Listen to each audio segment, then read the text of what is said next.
नमस्कार मित्रांनो, मी तुम्हा सगळ्यांचं स्वागत करतो आपल्या नवीन यूट्यूब चॅनलवरती ज्याचं नाव आहे शिकवणी. तर मित्रांनो, आजपासून आपण अंकगणित या विषयावरती एक नवीन सीरीज सुरू करतोय. जर तुम्ही आपल्या चॅनलवरती नवीन असाल, तर आपल्या चॅनलला नक्की सबस्क्राईब करा आणि नोटिफिकेशनसाठी बेल आयकॉनवरती क्लिक करा. नमस्कार मित्रांनो. आजचा आपला विषय आहे संख्या आणि संख्यांचे प्रकार. तर त्यातली आपली पहिल्या संख्येचा प्रकार आहे नैसर्गिक संख्या. जर मी तुम्हाला सांगितलं, की हे खाली दिलेले चेंडू मोजा, तर आपण याला कशा पद्धतीने मोजू शकतो? तर हा पहिला चेंडू, दुसरा चेंडू, तिसरा चेंडू, चौथा आणि 5वा चेंडू. बरोबर आहे? मग यातनंच जर आपल्याला नैसर्गिक संख्येची व्याख्या करायचं झालं, तर आपण कशी करू शकतो? की दैनंदिन जीवनामध्ये लागणाऱ्या ज्या वस्तू आहेत, त्यांना मोजण्यासाठी ज्या संख्यांचा वापर होतो, त्याला आपण नैसर्गिक संख्या म्हणतो. मग अ, मग ही 1, 2, 3, 4, 5 यांनाच आपण नैसर्गिक संख्या म्हणतो किंवा मोज संख्या असंही म्हणतो. जर याला इंग्रजीमध्ये आपण काय म्हणतो नॅचरल नंबर्स, राईट? आणि याला आपण डिनोट करतो एन ह्या लेटरने आपण याला डिनोट करतो. तर मला जर लिहायचं झालं तर एन इज इक्वल टू आपण याला कशा पद्धतीने लिहू शकतो की 1, 2, 3, 4 आणि 5 असं करत, करत, करत, करत आपण अनंतापर्यंत पोहोचू शकतो. So infinity. तर यातली सगळ्यात लहान नैसर्गिक संख्या कुठली? तर ही 1. आणि मग सगळ्यात मोठी कुठली असेल? तर इन्फिनिटी. बरोबर आहे मित्रांनो? मग तुम्ही आता विचार करत असाल, की अरे 0 मग ही नैसर्गिक संख्या का नाही आहे? तर जर आपण ह्याच एक्झाम्पलवरती परत आलो आणि मी तुम्हाला म्हटलं, की आपण असं कन्सिडर केलं, की 0 ही नैसर्गिक संख्या आहे. तर मी याला 0, 1, 2, 3, 4 तर मी 4 पर्यंत येऊन थांबतोय. पण जर तुम्ही बघितलं तर आपल्याकडे ॲक्चुअली 5 चेंडू आहेत. म्हणून आपण नैसर्गिक संख्येमध्ये 0 याला इन्क्लूड करत नाही. पण मग शून्याचं महत्त्व आपल्याला माहिती खूप आहे. का? कसं? कारण 0, 1 जर मी असं म्हटलं, तर ते 1च होतं. बट जर हा 0 मी त्याच्या उजव्या बाजूला लावला, तर याचं मूल्य हे 10 होईल. सिमिलरली आपण याच्यापुढे जर 2 शून्य लावलं, तर याचं मूल्य 100 इतकं होईल. मग 0 हा ज्यावेळेस आपल्या नैसर्गिक संख्येसोबत लागतो, त्यातून आपला पुढचा संख्येचा जो प्रकार आहे तो बनतो. तर पुढचा संख्येचा प्रकार कुठला? तर पूर्ण संख्या. याला आपण इंग्लिशमध्ये होल नंबर्स असं म्हणतो. तर हे 1, 2, 3, 4, 5 असं करत, करत, करत, करत इन्फिनिटीपर्यंत जाणाऱ्या संख्या आणि त्यासोबत आपला हा 0 आला, की त्याला आपण पूर्ण संख्या म्हणतो. मग परत प्रश्न पडतो, की सगळ्यात लहान पूर्ण संख्या कुठली? असं जर कोणी विचारलं, तर आपलं उत्तर काय असलं पाहिजे? 0. बरोबर आहे? आणि अशा पूर्ण संख्या किती आहेत? तर त्याही अनंत आहे. कारण तुमच्या नैसर्गिक संख्या अनंत आहे. आपण त्यात फक्त 0 ॲड करतोय. तर त्याही अनंतच असणार आहेत.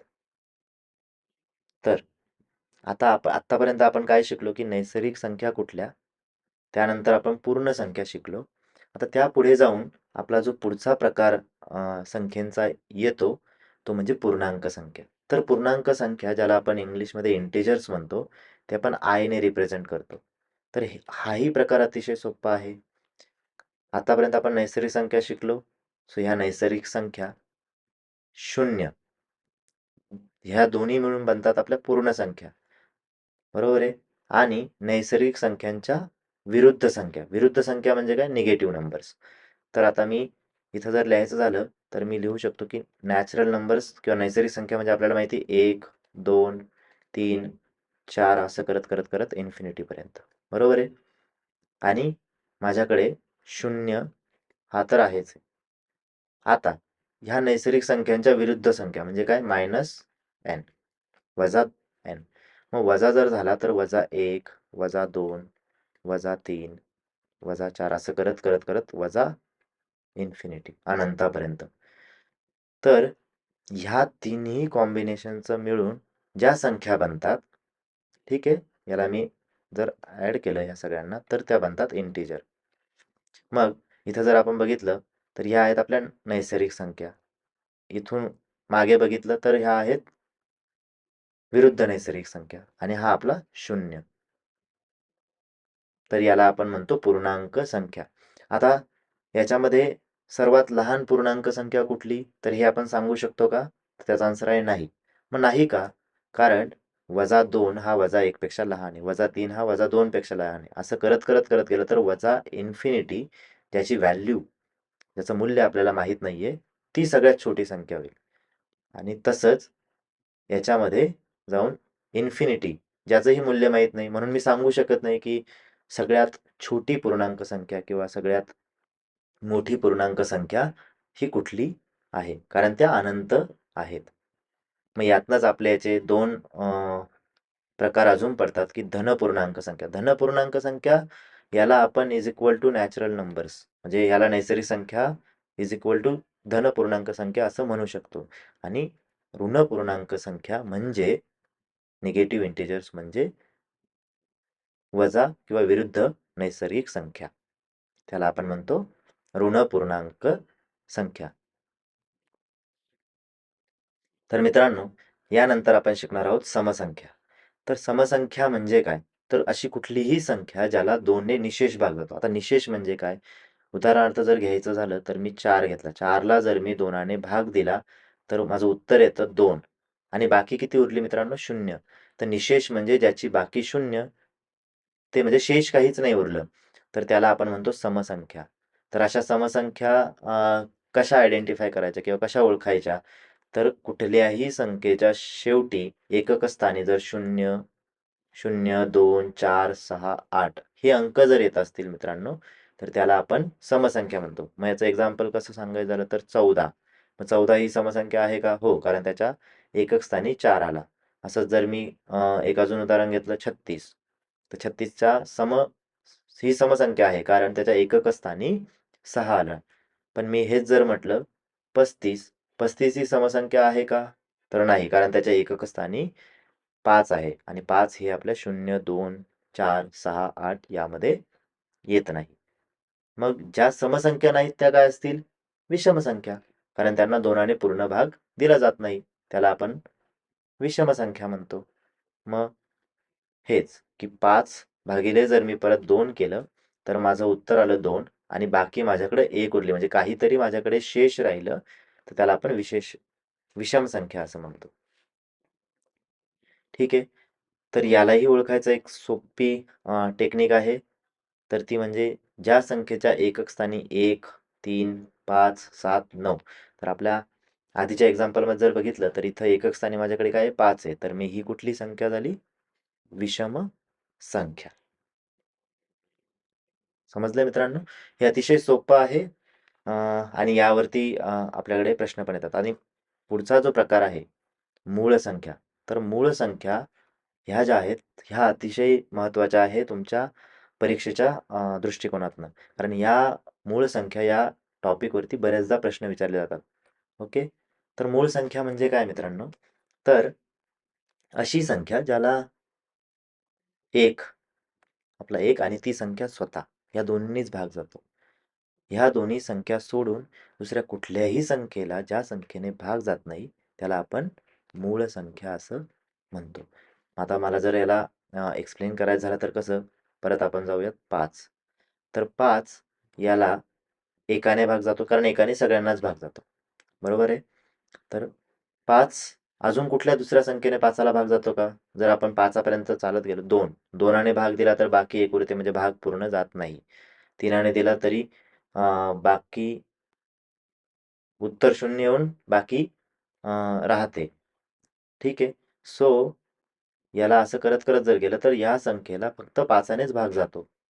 मग 1 आणि 5 ह्या दोनच संख्यांनी भाग जातो, म्हणून 5 ही माझी मूळ संख्या आहे. ठीक आहे. मग आता तुम्ही म्हणाल की 1 ह्या संख्येला एकानेही भाग जातो आणि ती स्वतःची संख्या 1 आहे.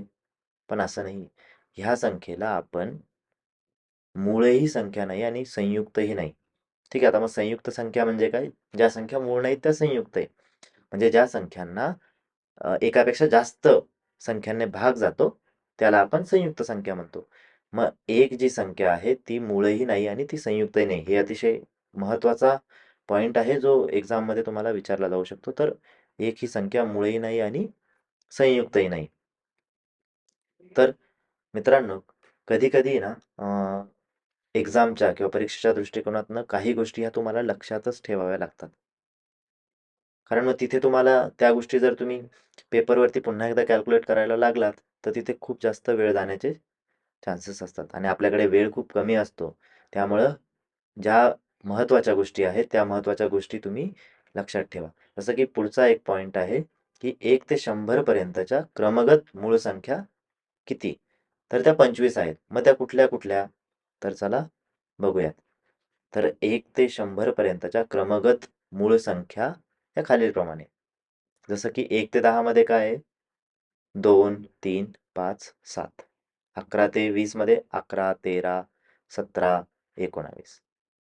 21 ते 30 मध्ये 23 आणि 29.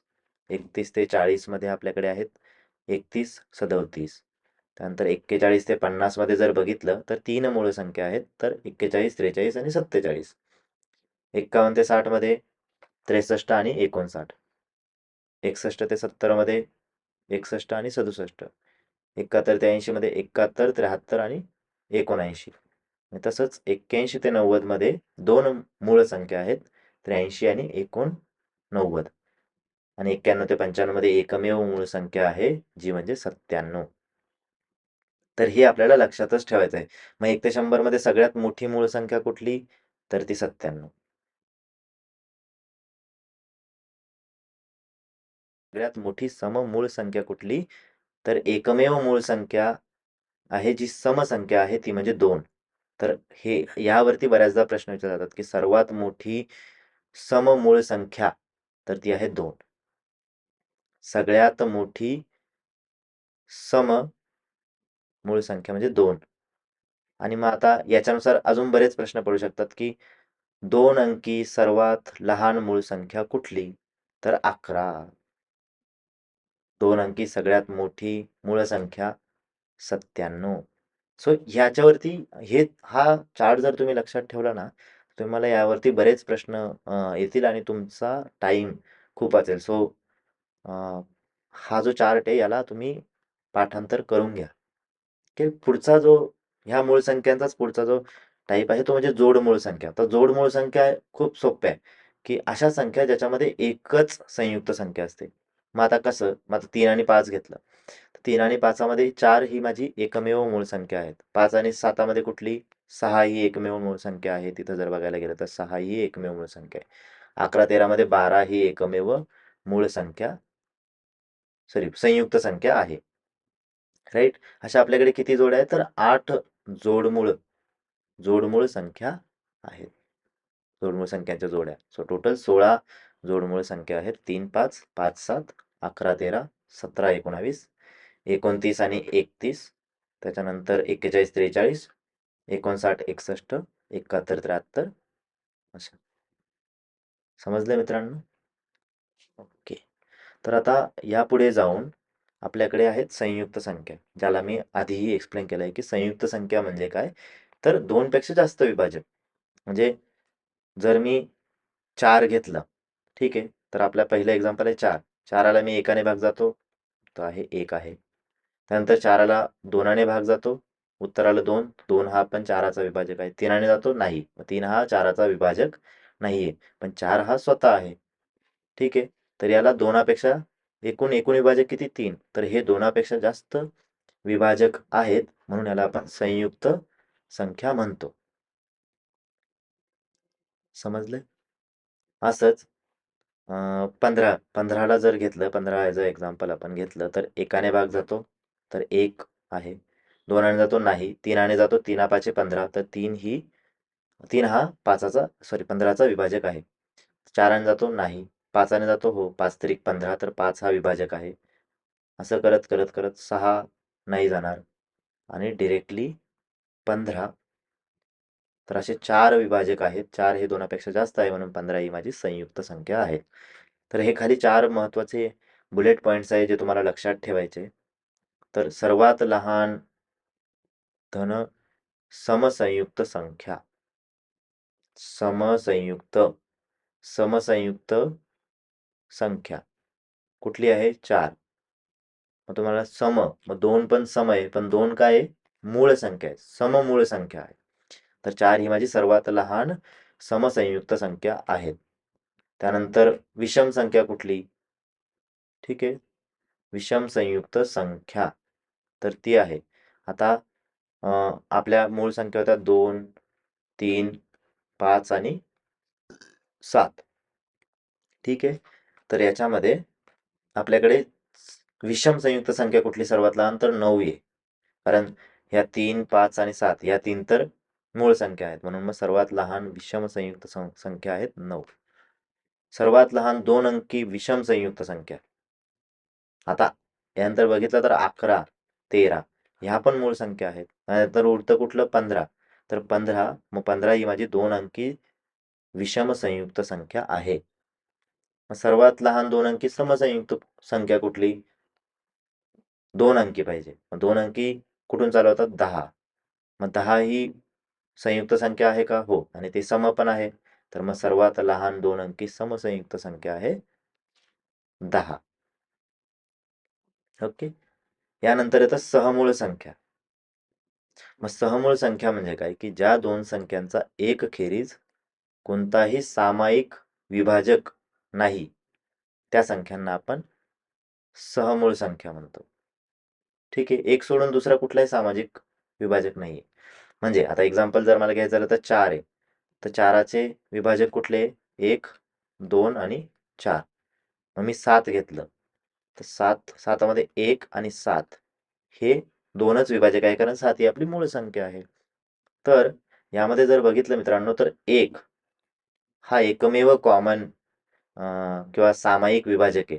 तर यामुळं 4 आणि 7च्या जोडीला आपण म्हणणार सहमूळ संख्या.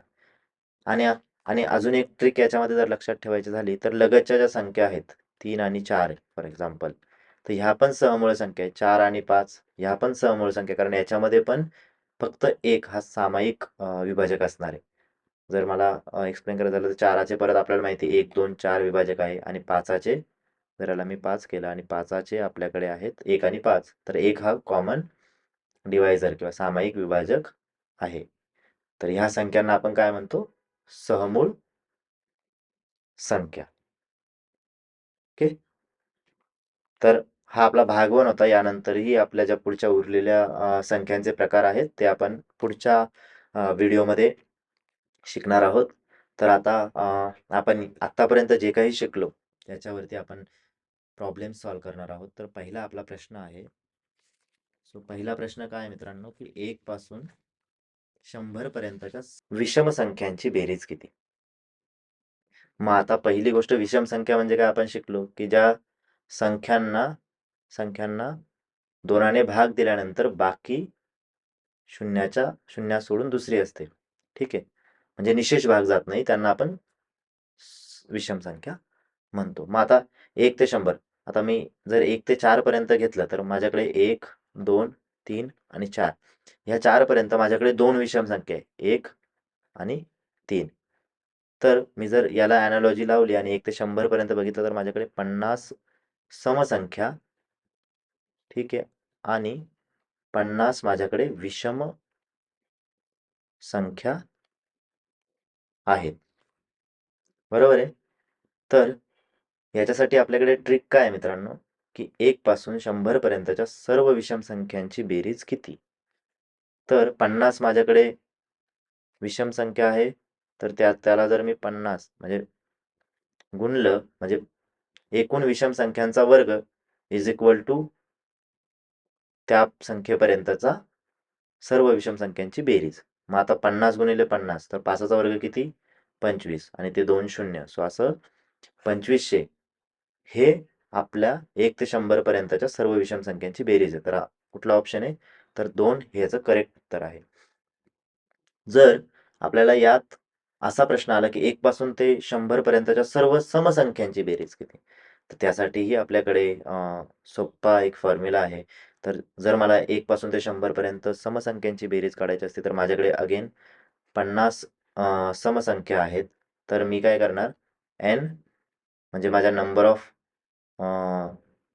इवन नंबर्स म्हणजे समसंख्या, म्हणजे समसंख्या आणि n+1 ते n माझ्या समसंख्या आहेत. तर माझ्याकडे किती 50 समसंख्या आहेत आणि 50 अधिक 1 तर 51 झालं. तर 51 गुणिले 50 याचं गुणाकार किती होतं तर 2550. मग 2550 ही माझी समसंख्यांची बेरीज झाली 1 पासून ते 100 पर्यंत. आणि विषम संख्यांची बेरीज किती 2500. मग 1 ते 100 पर्यंत संख्यांची टोटल सम किती झाली 2500 विषम संख्या 2550 समसंख्या. तर मग 50 50 50 50 ही माझी टोटल 1 पासून ते 100 पर्यंतच्या संख्यांची बेरीज झाली. समजलं मित्रांनो? जर तुम्हाला याच्या रिलेटेड काहीही डाऊट असतील तर आपल्या कमेंट बॉक्समध्ये नक्की कमेंट करा. मी त्यावरती तुम्हाला रिप्लाय देईल. ओके. पुढचा प्रश्न आहे मित्रांनो 11 ते 70 पर्यंतच्या सर्व समसंख्यांची बेरीज. समसंख्यांची बेरीज पहिला पार्ट. दुसरा पार्ट आहे सर्व विषम संख्यांची बेरीज.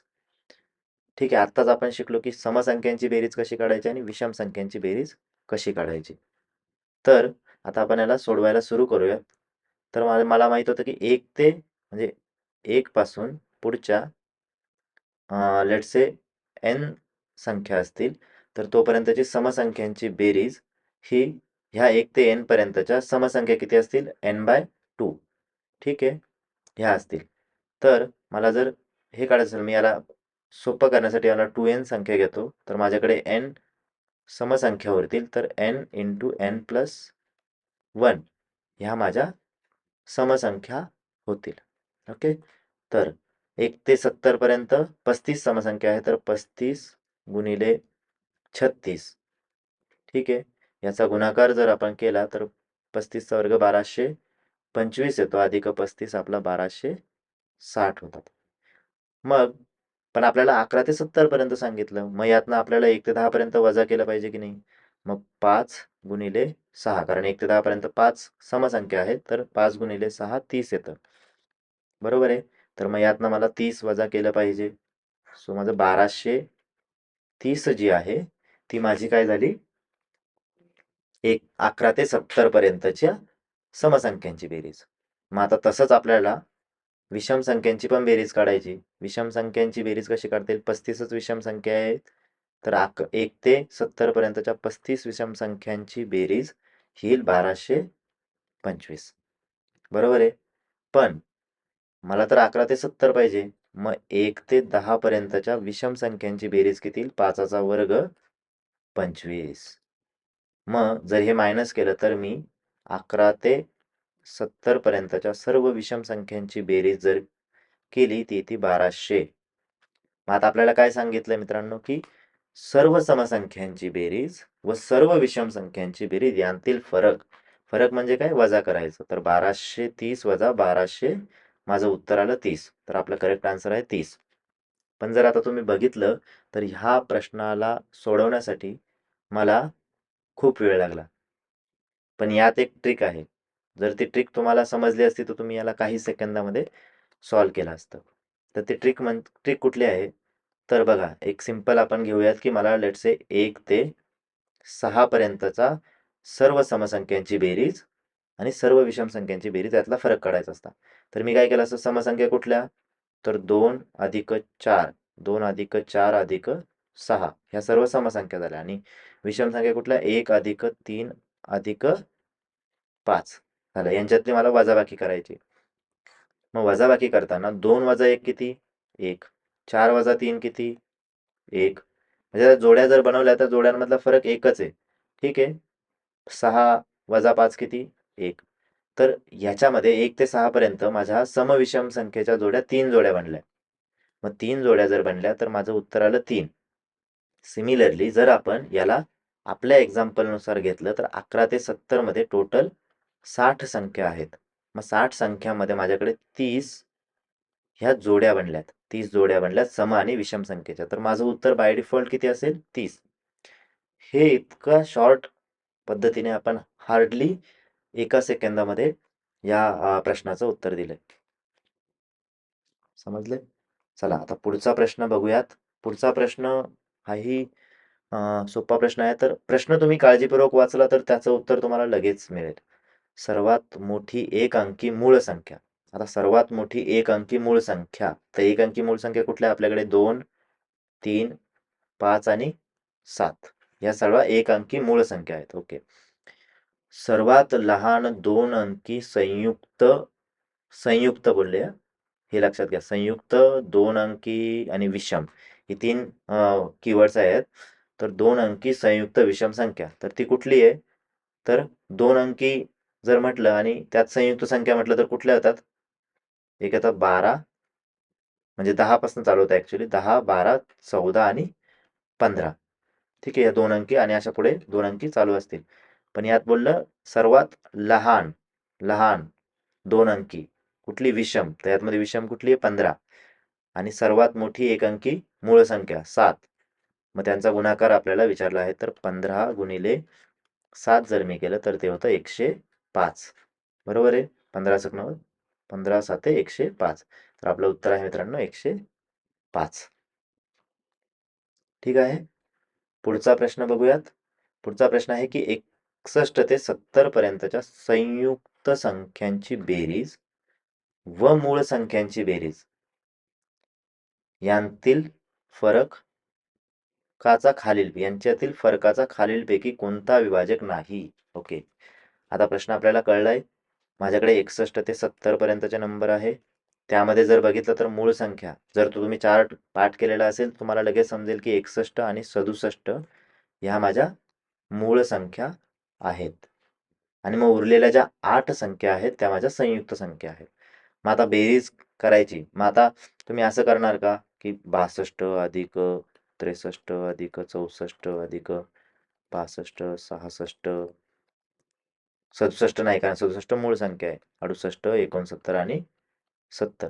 आता जर तुम्ही याला ऍड करत बसले तर खूप वेळ जाईल.